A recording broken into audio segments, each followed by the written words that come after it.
Hey everyone, Karan here with a watch review. Today I'm going to share my thoughts on the Renaissance automatic prototype by Bangalore Watch Company.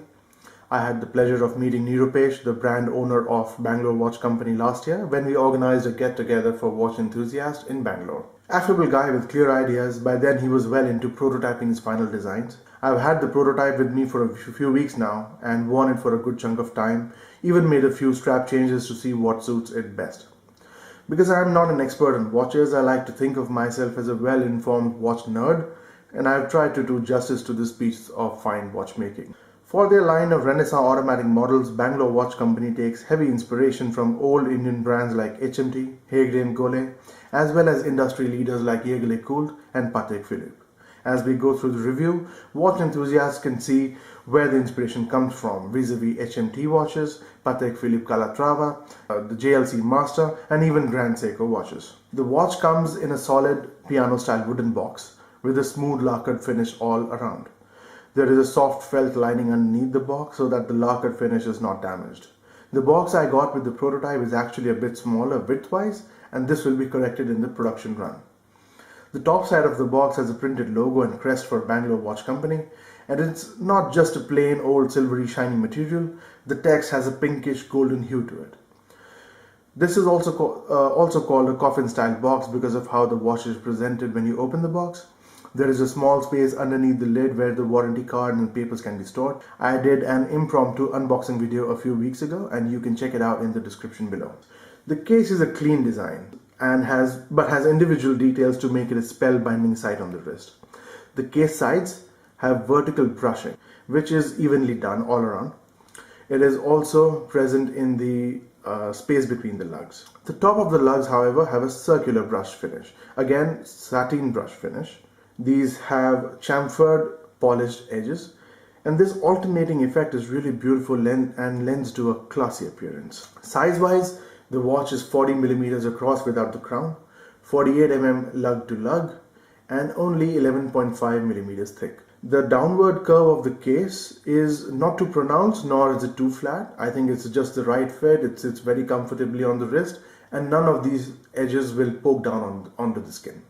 The prototype I have is a stainless steel case with an optional PVD coated rose gold finish available for order. Let's do a bit of size comparison. This is 40 millimeters across, and so is the Raymond Weil Tango Quartz watch. This is one of the dress watches I have in my collection. This is also 40 millimeters across without the crown. Only thing, I think the white dial and the fitted end links make the watch look a little bigger than 40 millimeters, but trust me, they're both the same size. Next up, for size comparison, let's look at the Seiko Presage Stardust Cocktail Time. This is also 40 millimeters across, looks about the same size. And the ever popular SKX007 Diver from Seiko. This watch is 42 millimeters across, and if you look at these watches closely, I think you can make out that the diver is a little bigger. The 2 millimeters are pretty much visible. Lastly, for size comparison, I have very popular models from HMT. This is the Pilot white dial with blue hands. This was a limited run. And this is the HMT Janata with Hindi Devanagari script on the dial. So both the HMTs are 36 millimeters across without the crown. The Renaissance automatic is 40 millimeters. And once you look at them closely, you can make out that the size difference is prominent.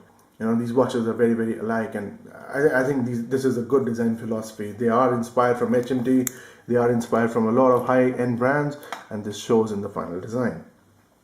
Moving on, the bezel. So the dual finishing on the case continues on to the bezel. The bezel right next to the crystal has a circular satin brush finish, although there is an edge with a high polish finish. Again, beautiful duality in design. Now, every time I look down at the watch, I always notice the case because it is such a clean, simple yet outstanding finish. Right. Now, the lugs have been kept deliberately short to keep the whole size manageable. 48 mm lug to lug distance clearly keeps the watch in the dressy category. I mean, true enthusiasts and purists will insist that smaller is better in terms of case size, but I guess this is the norm now, that even industry leaders make dress watches in 41 and 42 mm case sizes. The edges next to the strap are chamfered all over, so that there are no sharp edges and they will never poke into your skin. Now here is the watch on my 7.5-inch wrist. It's nicely centered, there's no overhang, and sits close to the wrist. Moving on, the crown is it's a very, very nice design element. The crown has 3 positions of operation. The first is fully out for time setting and date setting. Next is a intermediary position for date setting. And then the fully in for winding. The circumference of the crown has a knurled finish for maintaining a good grip. I never had the crown slip in my fingers while winding. Now the top of the crown has a brushed base with the Bangalore Watch Company logo in high polish finish. Look at that. Look at that logo. I think it's a work of art. Let me allow me to say a few words about the Bangalore Watch Company logo. I think it's a classy logo, designed with a theme in mind and finished very, very neatly. And this watch and the company is full of these little design cues to make it all very appealing to the discerning gentleman. The crystal is a domed sapphire crystal that is highly scratch resistant. Throughout the time I wore this watch, the watch took a fair share of hits and bangs and on the doorways, but there are no marks to be seen on the crystal. There is a layer of anti-reflective coating underneath the crystal, no AR coating on the top, however. Right, so the case back has, let me quickly clean that up for you. The case back has a steel ring with again with a brushed finish and then a polished finish, and then there is a sapphire crystal case back, display case back. Because this is a display case back, it won't get scratched even if you take off the watch and keep it, on the table or on some grime and dust. This won't get scratched, So that is a nice inclusion. Right. So the case back mentions that the watch has been designed in Bangalore, which is completely true. It mentions 10 ADM water resistant, which means 100 meters or 330 feet of water resistance. You could safely shower with the watch on or even take a swim, but no one would recommend that, as it is the closest we watch collectors come to diving is washing our hands and, mostly that's diving. It mentions sapphire crystal and has space for the limited run number of a particular watch. Since this is the prototype, this number is blank. The movement. Since we are talking about the case back, it is only fair that we cover the movement. Bangalore Watch Company played it very safe by using the Miyota 9015 automatic movement. The movement has hacking and binding features, which, to be honest, are now a must-have in modern calibers worth their salt. The Miyota 9015 is a tried and tested movement used by many microbrands. I personally have 4 or 5 microbrand watches with the same movement.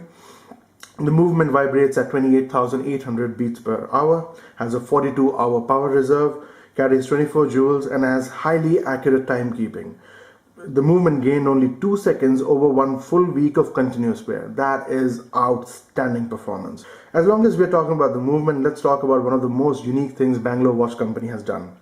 This is the first time in the microbrand world that the whole rotor has been custom laser engraved.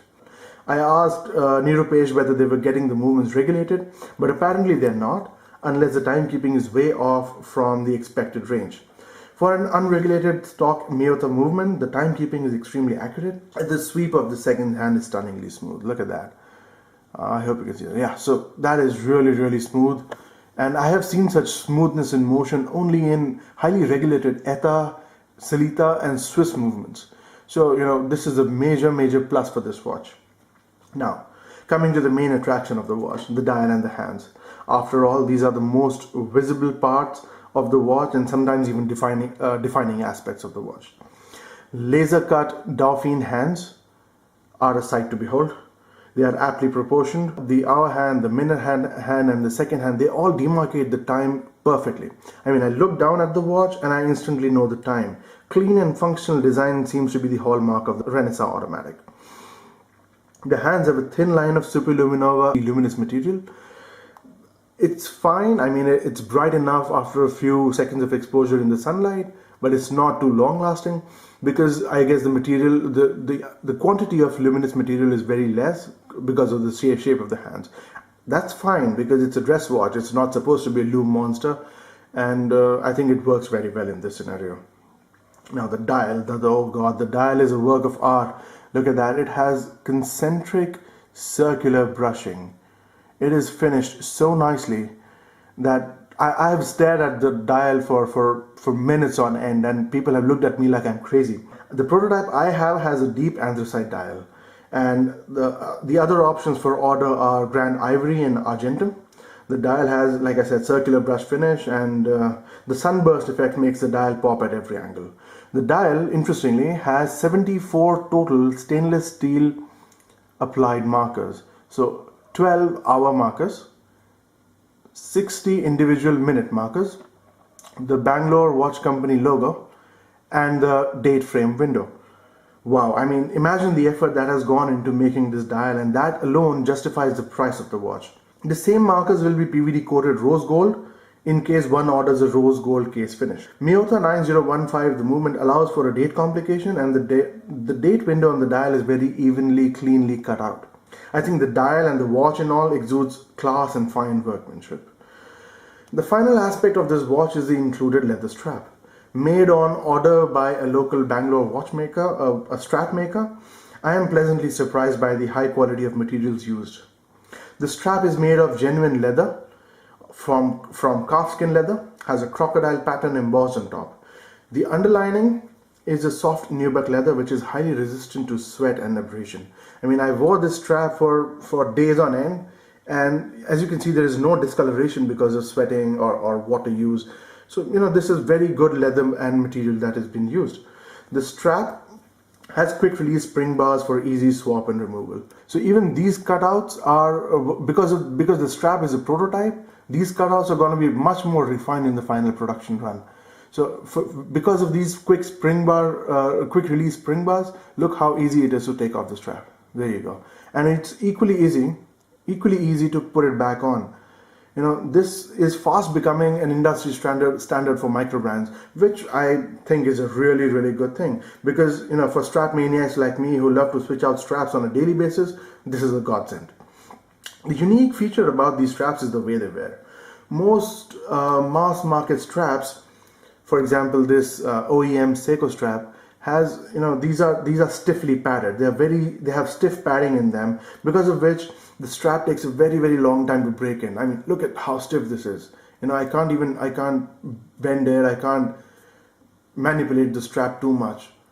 So, but this is not a feature on, this problem has been negated on this strap because they have gone with something that's called half padding. They don't go with the padding that's all through the tang holes, but it stops halfway.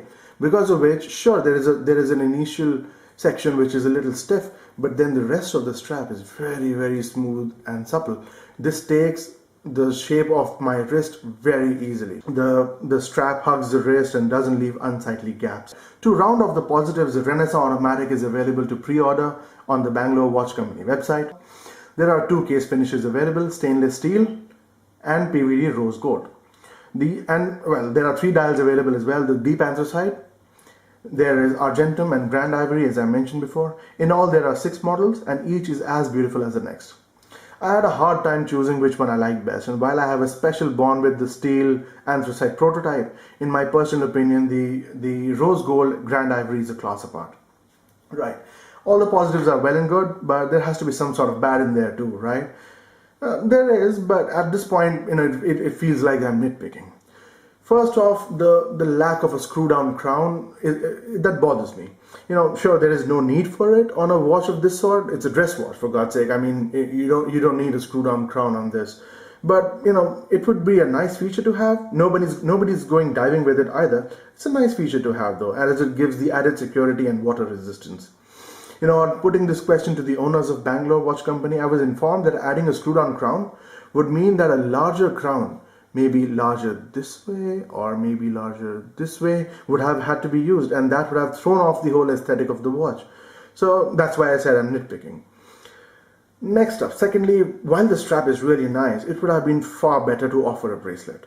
I mean, maybe with solid fitted end links, and this watch would be the most perfect dress watch by a micro brand, like ever.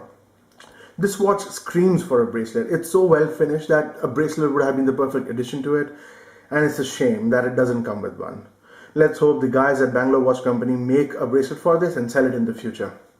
That brings me to the last point of serious thought about the Renaissance Automatic Collection, the price. The watch is priced at rupees 38,800 or US dollars 596. Practically, we are all price conscious and we like to determine the value of our purchase when considering paying such an amount.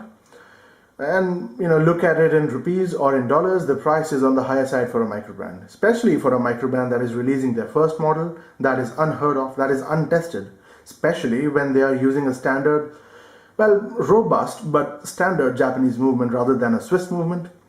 And also because there is only a leather strap included, whereas hundreds of microbrands offer fitted bracelets at this price point. That said, the pricing is a very subjective topic, and it came up repeatedly over various online discussion boards and social media. Some neutral elements justified things by comparing the upcoming watch to a Tissot Visodate or a Frederic Constant Automatic dress watch or even a Seiko Presage. That's the thing, the upcoming microbrand is not Tissot, neither are they Seiko, nor are they Frederic Constant. They are Bangalore Watch Company, and they are here to make a mark. I think the price is commensurate if the maker thinks it is. For a seasoned collector, the price is well justified. Someone on Instagram was asking about the price, and I said to them, the watch is rarely the sum of its parts, and the time, effort, design, money and toil that has gone into making said watch has to be taken into consideration. Therefore, in my eyes, Bangalore Watch Company are free to price their watches the way they see fit. Going on to conclusions, the watch is a beauty. Then there's no two ways about it. It's a beautiful watch, perfectly sized, dressy, somewhat sporty, checks most of the boxes for what a microbrand should be offering.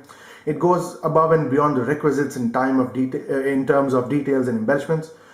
Sure, a bracelet would have been a nice inclusion, but that is certainly not the make or break factor. Is the watch worth your money? Oh yeah. Will it last you a lifetime? Definitely. The watch is indubitably miles ahead of one segment of the inspiration, that is HMT, and at the same time it is offering world-class components and aesthetics inspired from far higher placed brands, all in all in a neat package which is very affordable. And with that, Bangalore Watch Company are setting a higher standard for not only future Indian microbrands but for well-established microbrands the world over. So those are my thoughts on the Bangalore Watch Company Renaissance Automatic